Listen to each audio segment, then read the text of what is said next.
Finnegans es mi límite. O sea, yo siempre digo, no sé si vos te acordás de esa película con Jean-Marie Volonté, si no me equivoco, ni me acuerdo cómo se llamaba el director, que está basada en un libro autobiográfico, si no recuerdo mal, de Carlo Levi, que estaba traducida acá, Cristo se detuvo en Éboli. Cristo se detuvo en Éboli. Que en realidad la idea de ese título no es que se detuvo en Éboli, sino que se detuvo, después cuando lo ves en la película cómo se desarrolla, como que se detuvo a las puertas de Éboli, no entró en Éboli, se detuvo antes de entrar a Éboli, o sea, Éboli quedó fuera de su... Yo hago así con el Finnegans. Yo me detengo en el Finnegans, es decir, en las puertas. Me parece bárbaro, lo entiendo todo muy bien, me parece una apuesta fenomenal, que yo cuánto, pero a mí particularmente no me interesa en el sentido de no me interesa dedicar, porque es algo a lo que hay que dedicar la vida entera para un solo libro, y la vida es corta y los libros son muchos y yo no quiero dedicar toda mi vida a un libro solo. Entonces eso es lo que me pasa ahí. Yo me quedo en el Ulises, digamos. Entiendo todo lo demás, lo sigo un poco, lo investigo, veo parrafitos y cosas, pero no me interesa personalmente como empresa literaria. Digo, como empresa literaria para ver desde adentro.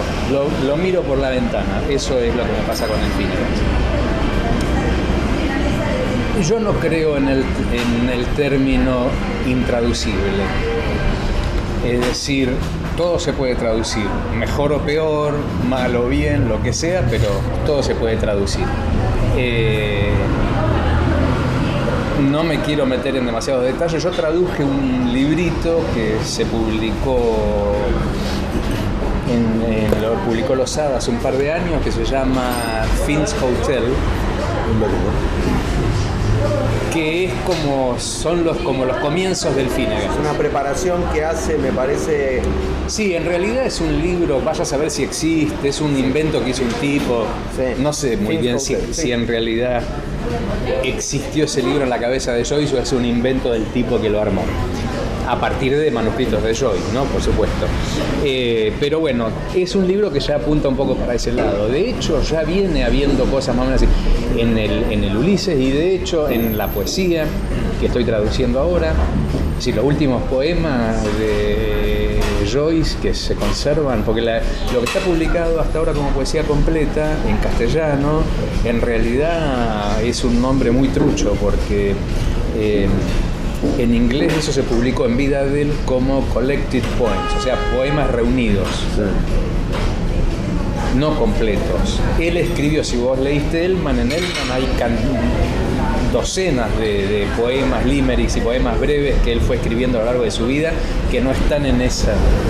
Y hay otros manuscritos. Entonces existen un par de ediciones de los años 90, 91, por ahí, que recopilan, además de lo que él publicó en vida, que es eso, de la poesía reunida, unas cuantas otras cosas de estas que él fue escribiendo a lo largo de su vida, que suman otro tanto y que no está traducida al castellano, que yo estoy traduciendo. Entonces, lo último que se conserva de eso, por ejemplo, es un poema, un limerick que él escribe. ¿A qué llamas limerick? No sé qué son limerick. Limerick, ahora te cuento. Para de alguna manera celebrar o no sé qué la aparición de Murphy, la novela de Beckett, sí. Y está todo escrito en Finnegans-Wakean, ¿entendés? O sea, sí. Algo así. Bueno, o sea que eso aparece de a poquito por todos lados. Yo lo he elaborado y al traducir, por ejemplo, los escritos críticos, tuve que conectarme con algunos pasajes porque muchas de esas cosas aparecen en Finnegans. De hecho, hay un texto también que traduje ahí que se llama de un autor proscrito a un cantor proscrito, que es algo que él escribe para tratar de promocionar a un tenor irlandés en decadencia, que está todo escrito también, es muy Finnegans-Wakeano. Sí. En realidad habría que decir Wakeano. En inglés nosotros decimos el Finnegans, en inglés dicen the Wake, el Wake. ¿no? Que es el sustantivo, como igual que nosotros, viste, que decimos el free shop, Sí. en lugar de decir el duty free, bueno, esas cosas. Bueno, eso pasa con el Finnegan. Nosotros usamos como con la primera palabra, que en realidad vendría a ser lo que funciona como de adjetivo, una cosa así, en lugar de usar el sustantivo. Habría que decir el wake. Digamos, sería más correcto decir. Bueno, lo que te quiero decir es que de mucho he traducido algunas cositas en esa línea. Y claro, ahí lo que pasa es que todo eso está muy lleno claro, el margen de intervención del traductor se va haciendo cada vez mayor. Es más amplio. Claro, claro. Y bueno, hay cosas, Natalia, si yo,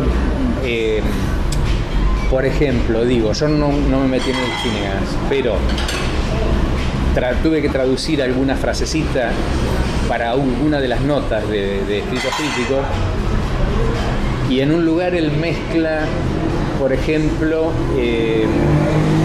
idiomas germánicos, nórdicos, todas esas cosas. Entonces son idiomas que están emparentados con el inglés. Hay un problema ahí también, que es que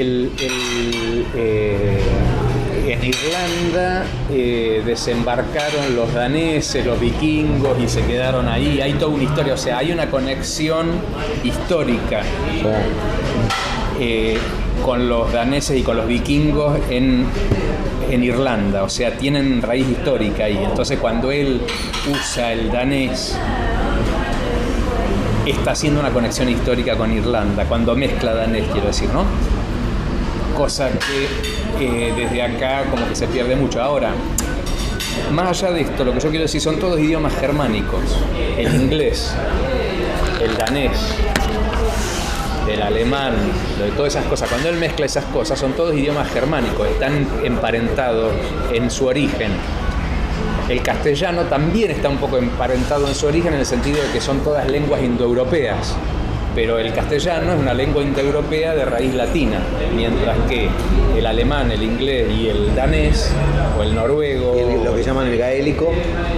No, el gaélico es otra cosa, es un idioma céltico, viene de otro lado, de los idiomas célticos, pero esos son los idiomas célticos que están, pero son los idiomas, viste, el irlandés, el escocés, todos los idiomas gaélicos, irlandés, el gaélico escocés, el que hablan en la isla de Man, y bueno, todos esos hay como una cosa rara, pero no son idiomas germánicos, básicamente, o sea, es otra rama. Entonces lo que yo digo es, cuando vos vas a traducir, o sea, cuando Joyce mezcla inglés con alemán, está mezclando lenguas emparentadas. Sí. Cuando vos mezclas alemán y castellano, no estás mezclando, o sea, estás mezclando lenguas emparentadas porque son lenguas indoeuropeas, pero tenés que irte mucho más abajo para encontrar la conexión en las raíces. Mientras que en inglés y alemán están ahí, qué sé yo, house se pronuncia igual en inglés y en alemán, se escribe distinto pero se pronuncia igual. O sea, hay muchas cosas. Si vos sabés inglés, muchas palabras... Casa no. Casa no, pero qué sé yo, hay infinidad de diferencias. Son dos lenguas distintas, pero las conexiones se ven. Qué sé yo, en el penúltimo poema que se conserva de Joyce, que es un poema que él escribe, lo dice, el yo poético es el pavo que se morfan en una fiesta del Día de Acción de Gracias que hace Jolas, este amigo de él, con su mujer que era estadounidense. Hacen una cena de Acción de Gracias en París, lo invitan a Joyce y a otro, y qué sé yo cuánto. Entonces él escribe un poema en el que habla que el yo poético es el pavo. Es el pavo que se morfaron en la fiesta. Claro.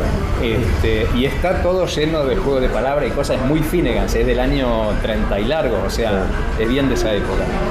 Y ¿por qué iba yo por ahí? Sí, en un momento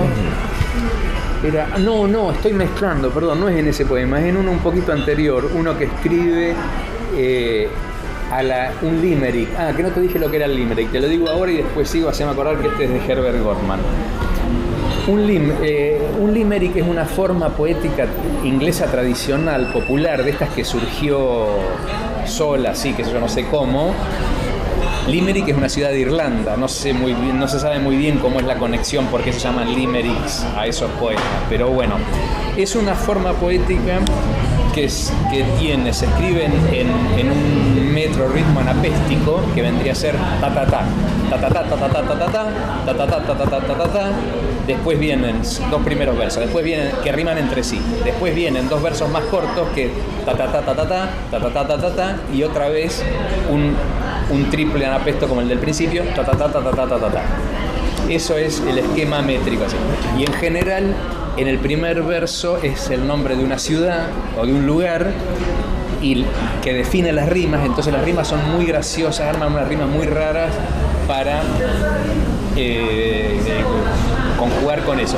Son endiabladamente complicados de traducir al castellano porque, suponete, riman con Rochester, ¿entendés? Entonces, en inglés podés jugártela y hacer algo que rime con Rochester. En castellano, estamos jodidos. Pero bueno, algo hay que hacer con eso. Entonces, estos son los limericks. Edward Lear es el que los toma y él publica un libro en 1840 y algo, una cosa así, que se llama A Book of Nonsense. A Book of Nonsense. ¿Cómo se llama ese muchacho? Edward con W, E-D-W. Edward Lear, como el rey Lear. Edward Lear. A Book of Nonsense. A Book of Nonsense. Yo lo que te diría es... 1008 y pico. Sí. Yo creo... yo creo que el primer Book of Nonsense es de 1841, si no me equivoco, de por ahí. Más o menos, pero yo lo que te iba a decir es que esto es algo que me quedó pendiente anterior. Porque vos mencionaste el Jabberwocky o como se pronuncia ese poema. Ese poema está en A través del espejo. Sí. Yo traduje A través del espejo y te sugiero que compres el libro. Yo no tengo ejemplares, si no te lo daría. Comprátelo, está publicado en Losada. Sí. Y léete mi introducción. Y además mis traducciones de todo eso, todos los poemas. ¿Hablas de él? Sí, un poco sí. Porque ¿qué es lo que pasa? Lewis Carroll es como contemporáneo, es un poquitito posterior. Es un poquitito posterior, pero si no recuerdo mal, Alicia es del 61, de 1961, y Edward Lear sigue escribiendo. No se sabe si hay contacto directo entre ellos, no hubo contacto personal directo entre ellos, pero son los dos tipos que hacen que la tradición del nonsense pase a ser literatura de autor. Todo esto está en mi prólogo de A través del espejo. A través del espejo. Que además para mí A través del espejo es clave, y yo creo que Joyce afana con pala de Lewis Carroll. No, sí, por supuesto. Las palabras valija o las palabras baúl. Portmanteau words. En realidad es baúl, el portmanteau en el siglo XIX. Mot valise. Sí, qué sé yo, el tema es... Palabra valija, pero... Así lo suelen decir. Bueno, pero yo lo que te quiero decir es el portmanteau en la época de Lewis Carroll, era esos baúles de viaje que se usaban antes, que se abrían así como un ropero y tenían las cosas colgadas. Eso era un portmanteau. ¿Entendés? O sea que tenía varias cosas metidas adentro de un solo, ¿me entendés? Era a la vez un ropero y un baúl de viaje. De roperito, eso. Exactamente. Y bueno, todo esto. Entonces, lo que tiene para mí clave A través del espejo, que en eso es una vuelta de tuerca con respecto a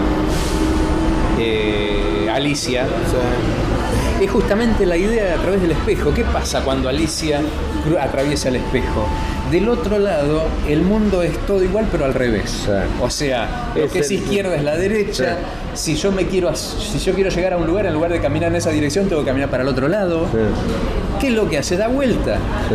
Da vuelta todo. O sea, rompe toda la lógica. Sí. Eso para mí es la clave de toda la literatura moderna. Es dar vuelta a todas las convenciones. O sea, todo lo que a vos te parece, que es algo que para mí fue clave históricamente, así como iluminación, fue leer en Víctor Shklovsky, El arte como artificio, el formalista ruso. Él dice, por ahí, es una construcción mía a partir de lo que recuerdo que leí hace muchos años, ¿no? Pero siempre me quedó a mí como esta idea. Él pone un ejemplo de que toma del diario de Tolstoy, donde Tolstoy dice que uno entra a una habitación y no la mira, digamos, ¿entendés? Si para vos, qué sé yo, la cama está allá, el escritorio está allá, la silla está allá, la ventana está allá, todo así. Si un día entras y todo eso está dado vuelta y desordenado, empezás a ver las cosas de nuevo, ¿entendés? Como por primera vez. Y él dice, lo que dice Shklovsky dice, eso es lo que hace que un texto sea literario. Es agarrar el lenguaje que vos estás acostumbrado a escuchar todo el tiempo. Y desordenarlo. Y presentarlo de una manera que te llame la atención, que pase eso a primer plano, ¿entendés? Esto sería lo que define lo literario vagamente, según mi recuerdo, según Shklovsky. Bueno, entonces, ¿qué es lo clave en esto? Es dar vuelta a todo, es decir, lo que para vos es convencional, tradicional, lineal, que no te llama la atención, lo desacomodás y entonces a partir de ahí eso salta a la superficie. Bueno, eso para mí es clave en eso Lewis Carroll. En cierto sentido también Edward Lear. Lo que pasa es que Edward Lear es como más suave, más light, más juguetón. Me parece que en cierto punto tiene como un poco más, llega un poco más menos lejos. Pero son los dos contemporáneos de esta cosa que sobre todo es tomar una tradición, es decir, la poesía y los cantos tradicionales anónimos de la tradición inglesa, del folclore inglés, que eran las nursery rhymes, o sea, las nursery rhymes, sí. Los poemas infantiles, las nanas, sí, que están todas llenas de esas cosas de sinsentido, de sonidos que no tienen lógica, que no quieren decir nada, que son para reírse, bla, bla, bla, bla, dentro de los cuales están los limericks. Edward Lear es el primero que dice, yo soy autor, y se pone a hacer libros enteros de eso. Y Lewis Carroll hace Alicia y después A través del espejo, usando personajes de las nursery rhymes tradicionales, los mete adentro como Humpty Dumpty. Lo toma de que es un personaje tradicional que existe, y él toma ese personaje y lo convierte en un personaje de su relato. Bueno, estas cosas. No sé por qué me fui ahí, de dónde venía.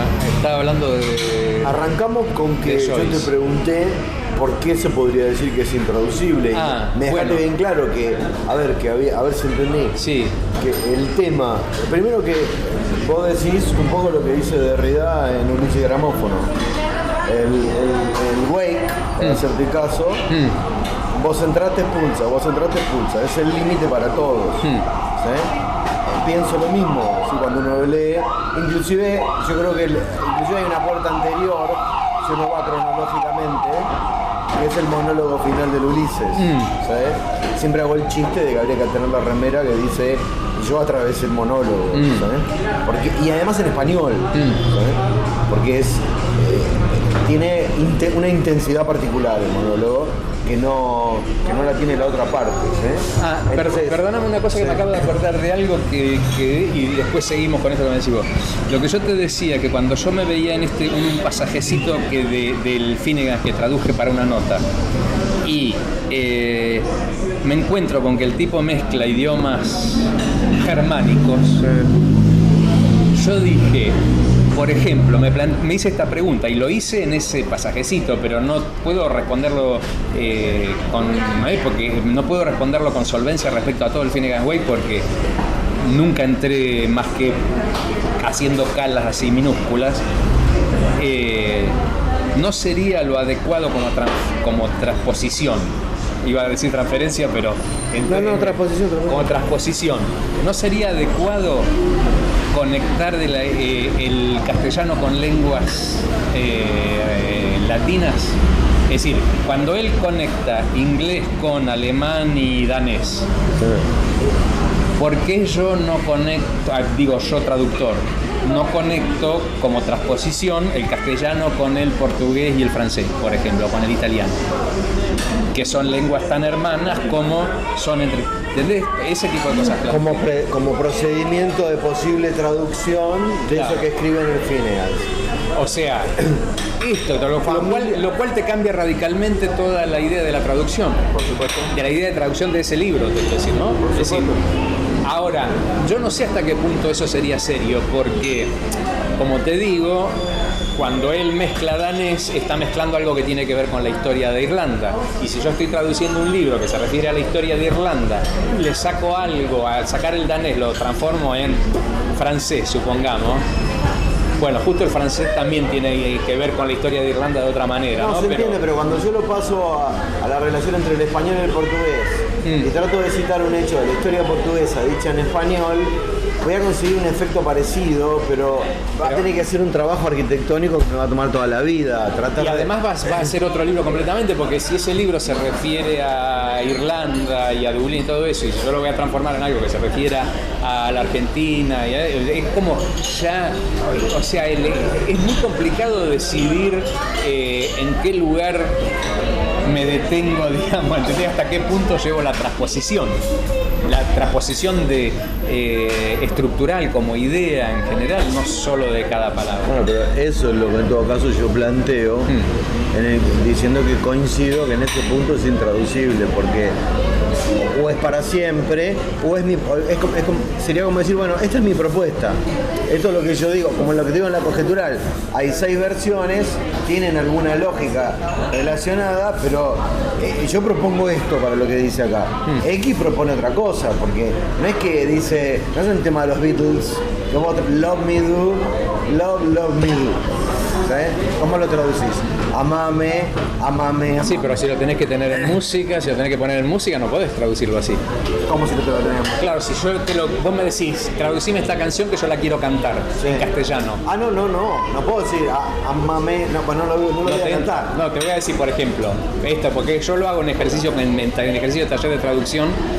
Yo hago traducción de canciones porque es un ejercicio bárbaro. Entonces, por ejemplo, a ver, hasta ayer mis problemas no se hacían ver, hoy están para permanecer, ahora creo en el ayer. Perdón que soy medio desafinado. Está muy bien, y eso lo dice la letra, yesterday, all my troubles se parece. Far away. Bueno, sí, por supuesto, claro que se parece, eso es un ejercicio. Pero cuando vas a traducir una canción, por ejemplo, ahí tenés otro criterio, no es nada más traducir. No, tenés que respetar la musicalidad, porque si no... Te tiene que haber los acentos donde caen los acentos. Otro ejercicio lindo también es meter letras que tienen métricas parecidas en otras músicas, ¿sí? Que es muy difícil. Vos tocás Valderrama sobre un tema de Sui Generis, ¿sí? No lo voy a repetir porque cuando lo quiero decir no me sale, y con la guitarra me salen 20. Ajá. Bueno. Pero ahí hay como una cosa de poder meter la letra en la música de una manera distinta. Ahora, distinto es plantear ese punto en el cual él marca una diferencia en el que te dice, bueno, si vos querés traducir esto, vas a tener que poner toda tu vida, vas a tener que elegir vos dónde está el punto final, vas a tener que estudiar un poco la historia del mundo como la estudié yo, que yo no sé si Joyce estudió la historia del mundo o tenía las enciclopedias ahí o las inventó, poco importa, pero te metes frente a una empresa que hace que por lo menos estés advertido ahí de que lo que estás haendo es un invento. Bueno, es un profundo invento. A lo que yo te quiero decir es que lo que yo disiento es en la idea de lo intraducible, ¿no? Vos me estás diciendo de qué manera se puede traducir, por lo tanto no es intraducible.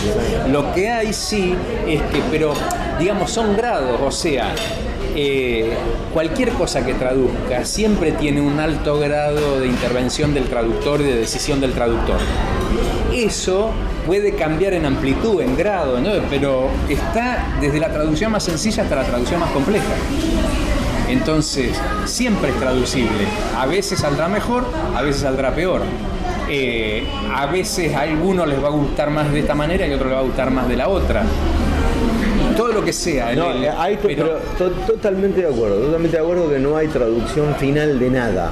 No, por supuesto. Aparte tiene tampoco hay intraducibilidad de nada. Claro, porque aparte tiene contextos. O sea, traducirlo ahora no es lo mismo que cuando lo traduzcan dentro de 600 años, que sabe Dios el estado de la lengua dentro de 600 años.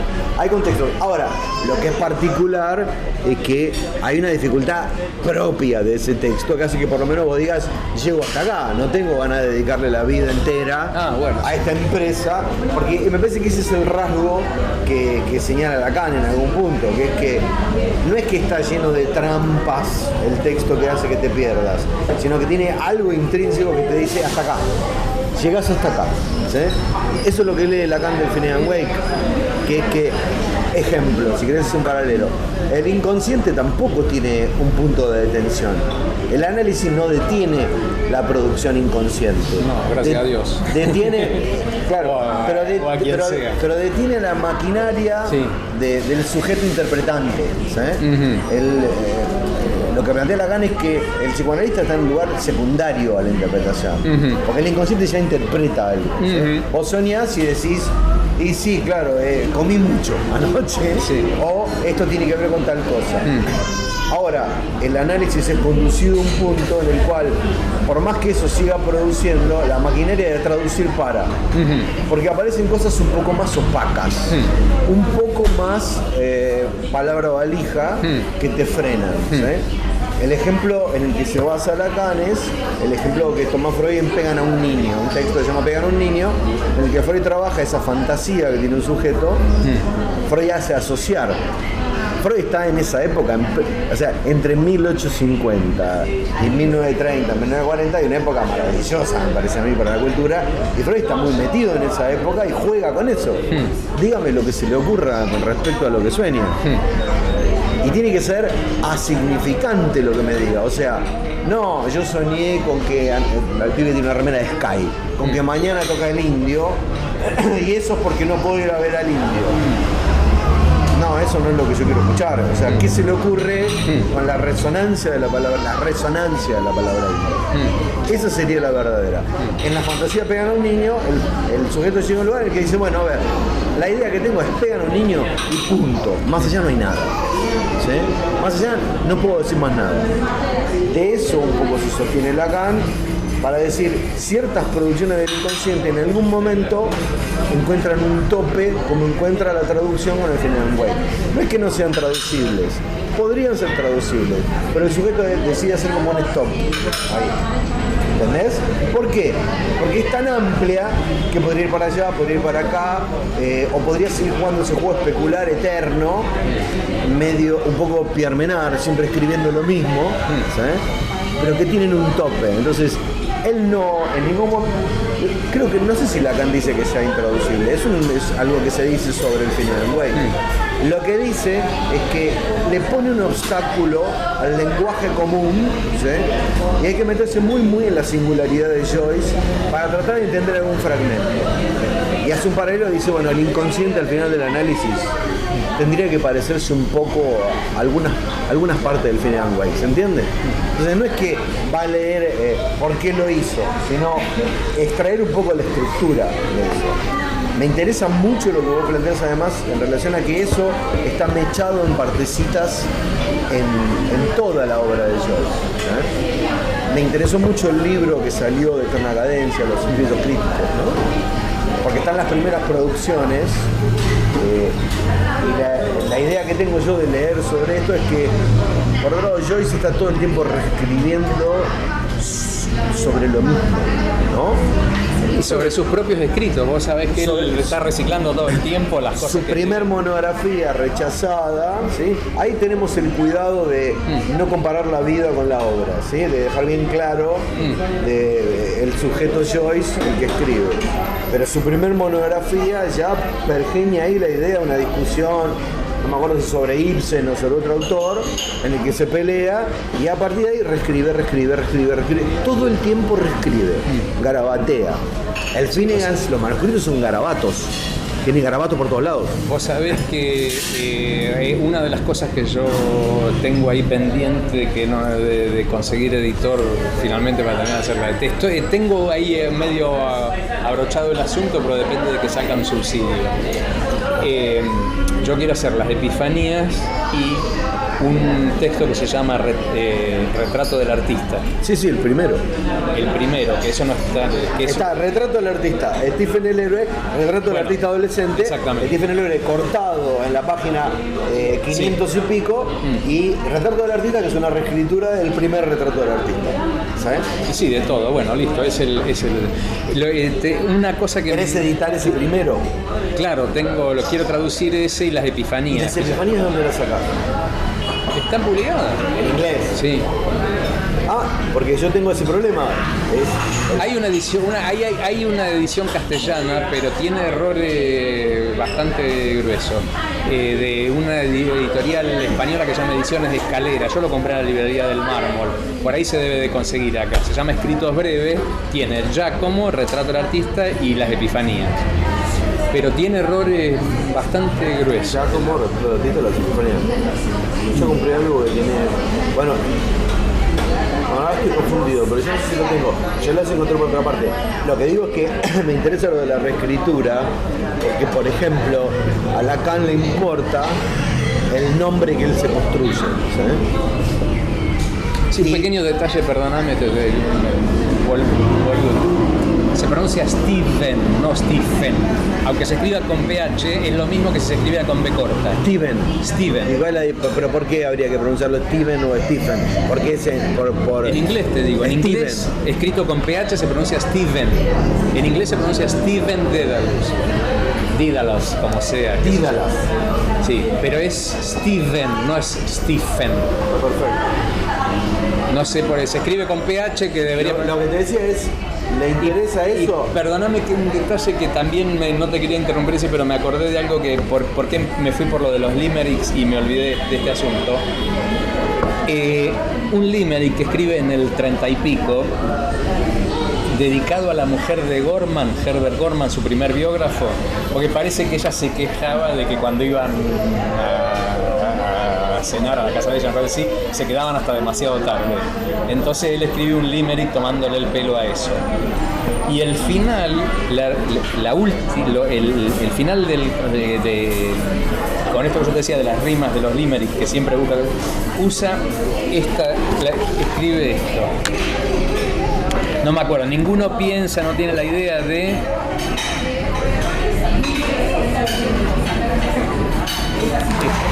Guggenheim.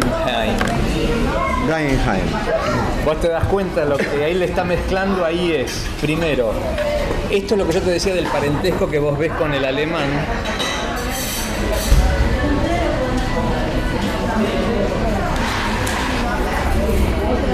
Esto en alemán, Gegenheim, sería hacia casa. Hacia casa. O sea, nadie piensa en lo que, no me acuerdo ahora cómo es el él, pero digamos, todo se queda, si vos lo atendés bien y qué sé yo cuánto, al final lo que dice en ese personaje es que nadie piensa en volver a casa, nadie piensa en volverse a la casa, ¿entendés? Se quedan.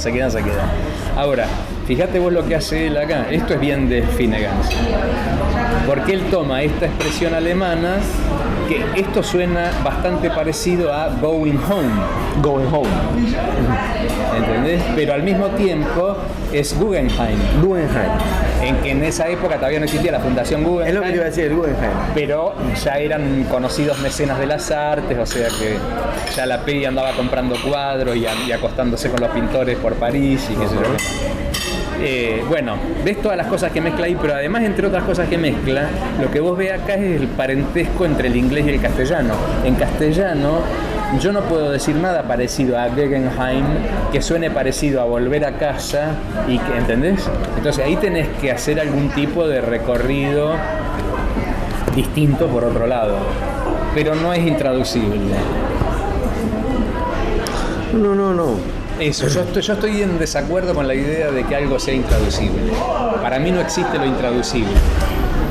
Existe lo traducible mejor y lo traducible peor, y sus eternos grados y puntos de vista. O sea, lo que a vos te parece bien traducido, a mí me puede parecer mal.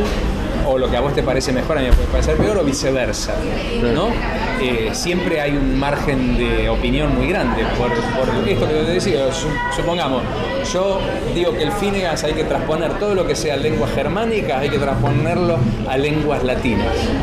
Y entonces vos me decís, no, pero mira, ahí hay perdés la conexión histórica, por ejemplo, con los daneses y con que los alemanes... Está bien, pero es lo mismo que te pasó con Conrad. Tuviste que tomar tantas decisiones a la hora de agarrar el corazón y No, pero por eso te digo, son grados. O sea, tuve más decisiones, menos decisiones. No, Conrad es un dolor de huevo porque está lleno de vocabulario náutico en desuso. Primero, Conrad es un dolor de huevo porque usa todo el tiempo las palabras, es muy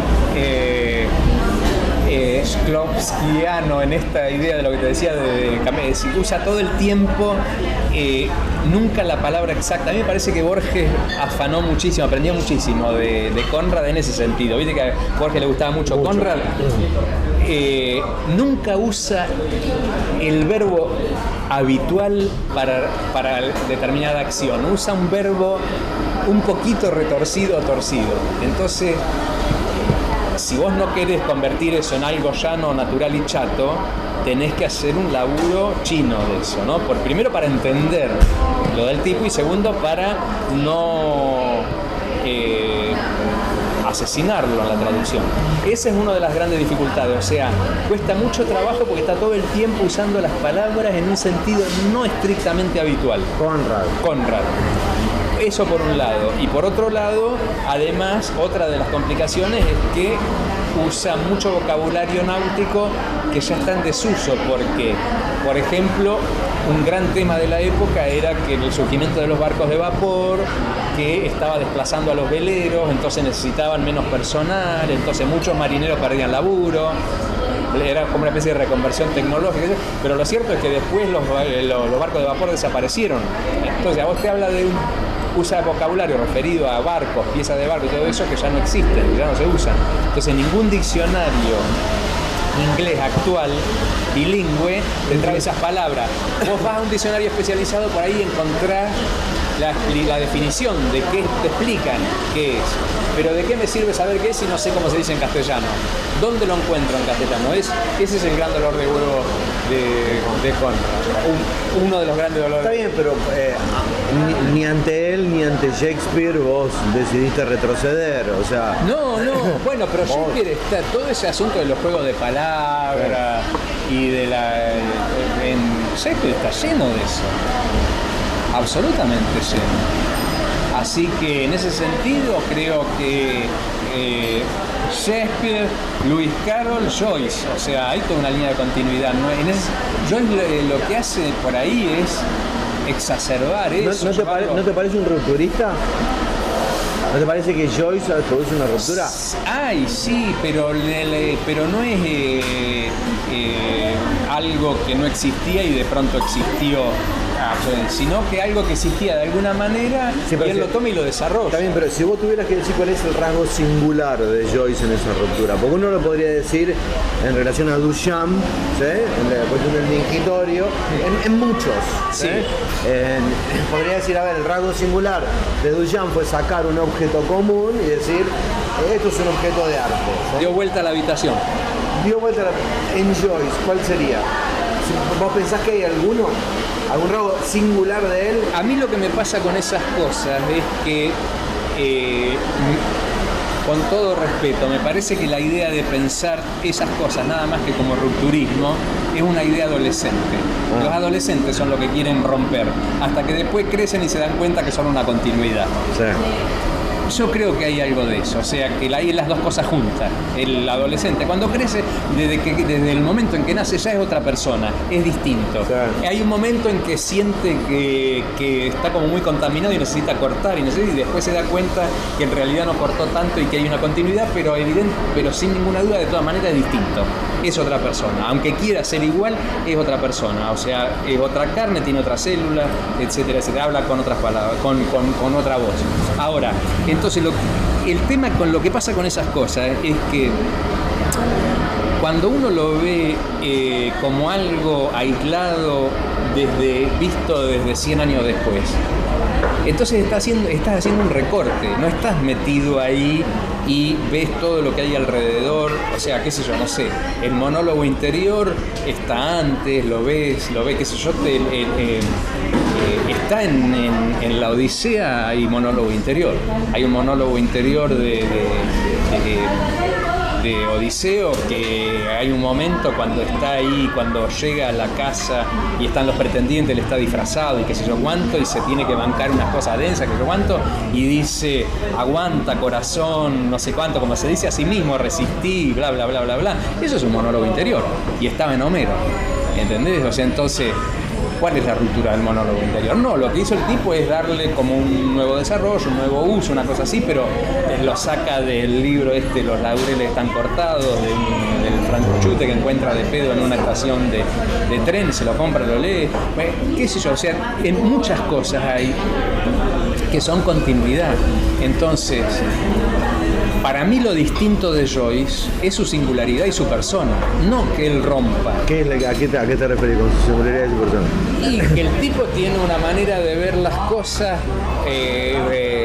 personal como todos, pero su personalidad es más fuerte, más compleja, más potente que otras, y entonces en eso desarrolla algo que tiene una mayor complejidad y mayor particularidad, etcétera, etcétera, etcétera. Básicamente me parece eso. A mí me gusta más verlo de esa manera que como una cosa de ruptura. O sea, venía todo así, de golpe saltó al abismo, o de un salto subió al Everest. Y no, el Everest, viste, lo tenés que ir escalando, y para escalarlo además tenés la experiencia anterior de los que lo escalaron también. Bueno, ese es el asunto. Lacan le pregunta a Jacques Sauveur si cree que Joyce estaba loco. ¿Cabe la pregunta? Sí, forzate. No, yo lo que te quiero decir con eso es que... Cabe en tu lectura, lo que vos ves ahí, sí, en esa singularidad. ¿Vos te harías esa pregunta? No, porque yo soy un lector de literatura. Yo veo un cuadro de Van Gogh y digo, miro el cuadro, qué sé yo si el tipo estaba loco o no. ¿Me entendés? Lo que me importa es la obra, pero nada, no la persona. Nada, particularmente en las epifanías, donde sí, se detiene, sí, en el modo que las capturas, son un procedimiento literario. Sí. Está claro, pero el modo en el que se le impone la epifanía, sí, ahí él presta atención, dice, bueno, ¿qué es este fenómeno de sonoro? Porque por otro lado las epifanías muchas veces son, yo las entiendo así, ¿no? De haber leído que él va por la estación de tren, lo que sería el aeropuerto ahora, ¿sí? Y escucha la resonancia. Sí, está sentado acá con vos y escucha algo que dicen ahí al lado. La resonancia, claro, pero a veces se hacen hasta... ¿Viste alguna vez las canciones locas en YouTube? No. Bueno, son videos, canciones en inglés, que tienen unas resonancias adentro, que si no te las dicen no las escuchas nunca. ¿Sí? Búscalo después y vas a ver que hay canciones que una vez que te señalan eso, hay un tema de Bob Marley, que es claro que dice, ya no usa más spray, ni enjuague, ni tal. Sí, alguna vez Francisco, el hijo de mi mujer, me ha hecho escuchar algunas de esas así, sí. Que eso si no te lo señalan no está, ¿entendés? Sí. Y a veces a mí me da la sensación de que algo de la epifanía es eso, es lo que la resonancia que él escucha de la mezcolanza del francés, el italiano, lo que está en la terminal y lo anota, ¿sí? Sí. Igual las epifanías, no sé si hay tanto francés e italiano, porque básicamente son de la época anterior a que él se fuera, son muy dublineses. Pero con ese procedimiento, un procedimiento de algo que se le impone. Sí, lo que pasa es que él encuentra que eso revela de alguna manera otra realidad. ¿Qué? Pero ahí está el punto, ¿qué revela? Qué sé yo. Bueno, pero fíjate que ahí te acercás a lo que dice Lacan. No, a mí en ese sentido, viste, siempre me quedó esa frase, algo así, de Jung, viste, cuando usted nada, ella se ahoga, ¿no? O sea... Yo estuve escribiendo hace poco sobre eso. primero porque hay una serie de frases de ese estilo que ya nadie sabe si son mitos o son reales. Hay una famosa frase que están Freud y Jung acodados en el barco como Gardel, llegando a Nueva York, y Freud le dice a Jung, no saben que le estamos trayendo la peste. Y los psicoanalistas nos jactamos de decir eso, encima habiendo fracasado, porque nunca entró el psicoanálisis en Estados Unidos. Y nunca se sabe si es cierto si se dijo eso, ¿sí? Pero es ben trovato, es bienvenida esa frase. Lo mismo con la cuestión de usted nada, ella se ahoga, ¿sí? Yo el otro día estaba escribiendo y pensando un poco sobre eso, porque él no nada con tanta facilidad, ¿sí? Él nada, ¿sí? Él se la rebusca en algo. Y yo creo que hay que tener en cuenta que Jung, si bien como psicoanalista, hay momentos donde uno puede pensar que patina mucho, ¿sí? Va para otros lados. Era uno de los tipos que más sabía de psiquiatría en ese momento.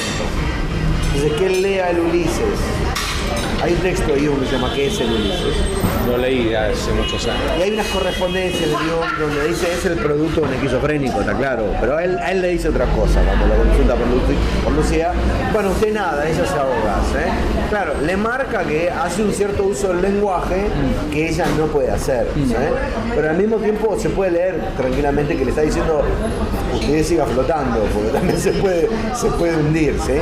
En el caso de la epifanía, la cuestión de la revelación consciente es otro punto sobre lo que se detiene Lacan, ¿sí? ¿Qué tipo de fenómeno? Es un fenómeno que se te revela de esa manera, así súbitamente. Tiene que ver con la cuestión de la epifanía del foco, del anuncio, no tiene tampoco ningún antecedente, pero le llama la atención eso, ¿no? Eso de, bueno, algo que se le impone, que le viene de afuera y le parece una revelación. ¿Están en el fuego de anuncio? En el fuego de anuncio hay una epifanía del fuego. Ok.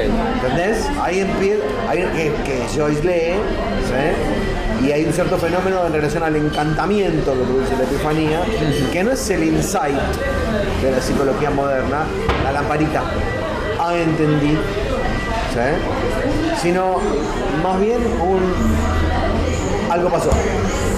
Bueno, tengo que leer. Algo pasó, ¿entendés? Y algo pasó, lo escribo. El procedimiento de después tomar eso y insertarlo en la obra también le interesa a Lacan, de qué tipo de... Es un procedimiento literario, pero fíjate, cuando vos empezás a ver, él tiene 20.000 procedimientos literarios distintos y Lacan se pregunta por qué tanto trabajo en el fondo, ¿no? Pero bueno, es que eso es lo que digo, a mí me parece que era un tipo con una capacidad y una complejidad mental impresionante, notable y bueno, pero articulaba. Para mí, qué sé yo, me parece que la psicosis no articula, ¿no? El problema de la psicosis es que no articula. Ahora yo la verdad que no sé nada de... No, es que ese es otro capítulo. No, ok, listo, pero por eso, ahí patino, yo no sé nada. El problema de la psicosis no es que no articula, es justamente que no puede desarticular. La gran frase de que se piensa en la psicosis es que en lo que se llama el momento fecundo, todo sin sentido se anula. ¡Prac! Todo se conecta, ¿entendés? Okay. Tiene un poco el efecto de la alucinación verbal, que escucha el sujeto. Tiene un poco el efecto de la epifanía, ¿entendés? Algo me habla. Yo estoy hablando con vos y ahí hay un cartel que dice... El ejemplo, yo pongo siempre ese ejemplo, los tachos de basura. El psicótico mira de reojo, ve ese basura y dice...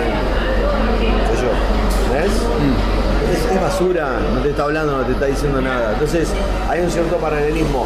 No desarticula. Al contrario, el psicótico ruso, por tomar unos autores que vamos a trabajar. Rousseau es el tipo que más esfuerzo de rigor le ha puesto a lo que escribe. O sea, tiene un rigor lógico que es inconmovible, ¿entendés? Otros escritores no les interesa lo más mínimo el rigor lógico. Es exactamente al revés. O sea, a mí, entre otras cosas, me interesa el Ateneo justamente para restablecer el diálogo literatura-psicoanálisis. Sí. Porque desde la literatura se entiende una cosa, desde el psicoanálisis se entiende otra. De la literatura, que tuvieron buena relación en los años 50-60 en Argentina. Había más relación entre escritores, traductores y psicoanalistas, ¿eh? Después un poco se perdió. Sí, también hay varios psicoanalistas argentinos que son escritores y muy buenos escritores. Sí, muchísimo. Pero la relación es algo, bueno, por lo menos yo la pienso como algo a restituir. ¿Entendés? A ver qué, está bien. Qué autopista común hay en el medio. No es lo mismo, son dos prácticas distintas. Porque no me interesa en sí mismo el procedimiento joyciano o el procedimiento de Philip Dick o el de Rousseau como para entender cómo escribía. Eso es un interés particular mío.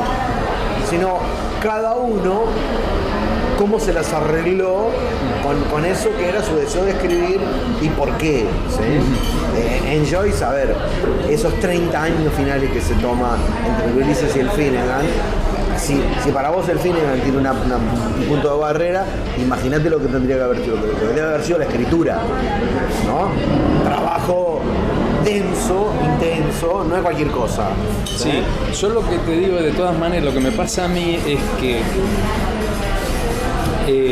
de psicología y de psicoanálisis sé lo que sabe un paciente, una persona curiosa y más o menos inteligente que ha absorbido, o sea, con tantos años de análisis, estoy todo el tiempo, escuchando y escuchándome y pesco ciertas líneas, pero más allá de eso, básicamente soy un laico, digamos, del psicoanálisis. Pero te quiero decir esto. Desde el punto de vista de como literato, como hombre de letra o lo que sea, a mí la verdad es que si Joyce era psicótico o no era psicótico, no me interesa. A mí me interesa su obra, me interesa leerlo. Y personalmente miro ese tipo de cosas con escepticismo, porque en definitiva son construcciones a partir de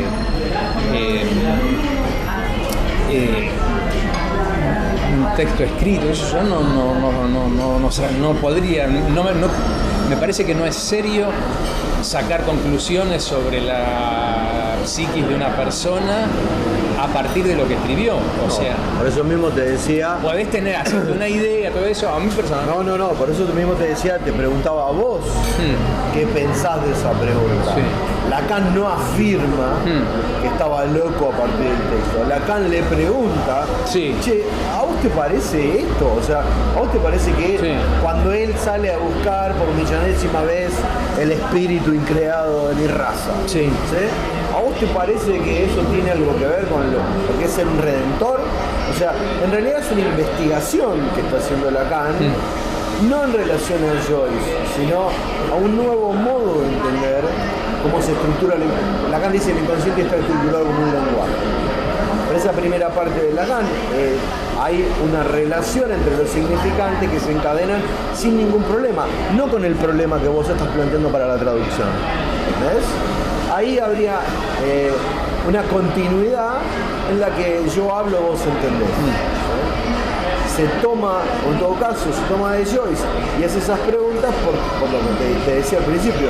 Piensa que el inconsciente al final tiene más esa forma, más la forma de algo articulado de una manera tan singular que hay que tomarse un trabajo para recordarlo. Para nada investigar la psiquis de Joyce. Por eso lo hace en todo el tiempo en forma de pregunta. No es la pregunta central si estaba loco o no estaba loco, sino más bien ¿por qué ese procedimiento? ¿Sí? ¿Por qué tuvo que diferenciarse en todo caso? ¿O por qué su complejidad lo llevó a producir eso? Etcétera. Lo mismo pensamos hacer con otros escritores. O sea, en el caso de... A mí me interesa mucho Lovecraft, por ejemplo. ¿Sí? Es un autor que para muchos es menor. ¿Sí? No es un autor mayor de la literatura. Pero me interesa la fantasmagoría que inventa, ¿entendés? Me interesa lo que convoca, los lectores que convoca, o sea, el procedimiento que inventa cada uno. Eso es una lectura posible del Seminario 23. Lacan se toma de Joyce porque dice, algo así como, miren lo que inventó este tipo. El análisis debería ser ver qué inventó cada uno. no algo predeterminado. El inconsciente tiene que ser así, con tentación de desplazamiento, a ver cómo se aplica a este tipo, lo tiene o no lo tiene. Eso es lo que extrae de Joyce. Es una invención particular que por supuesto Lacan refiere a Lewis Carroll, o sea que lo ubica, pero para llevarlo hasta ahí, hasta decir, bueno, el análisis debería ser un aprendizaje, el analista debería aprender qué lengua habla el otro, no cómo le funciona el mecanismo, qué invento construyó para andar por la vida, ¿sí? Por eso se detiene sobre Joyce y por eso es interesante. Sí. Ahí es distinto, no la psiquis de Joyce. El psicoanálisis no piensa el término psiquis. De hecho, sí, yo, vos perdoname en eso que puedo usar. está todo bien. Lenguaje, Miller dice, está mal hasta decir sí. No es sí, es análisis. Le interesa el cuerpo, ¿sabes? Le interesan ese tipo de fenómenos. ¿Sabes? Algo que se relaciona con algo que decías vos y no te quise interrumpir en ese momento y pensé después se lo digo. Esta cuestión de cuando vos me hablabas del psicótico, que el problema es que conecta todo con todo, no que no conecta, sino que conecta todo con todo, me acordé inmediatamente de un verso de La Tierra Baldía de Eliot. Y además, inmediatamente me acordé de una anécdota con Leónidas Lamborghini. Un día yo estaba charlando con él en la casa de él y él me dice, por eso, cuando Eliot dice en La Tierra Baldía, en las arenas de Margate no puedo conectar nada con nada, eso es lo peor que le puede pasar a un poeta.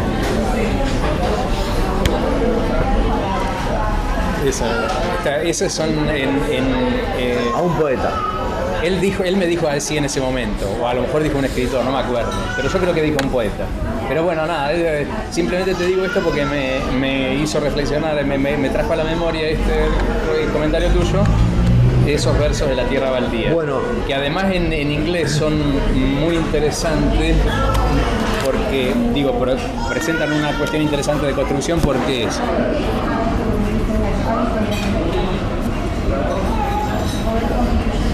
No, 10 minutos.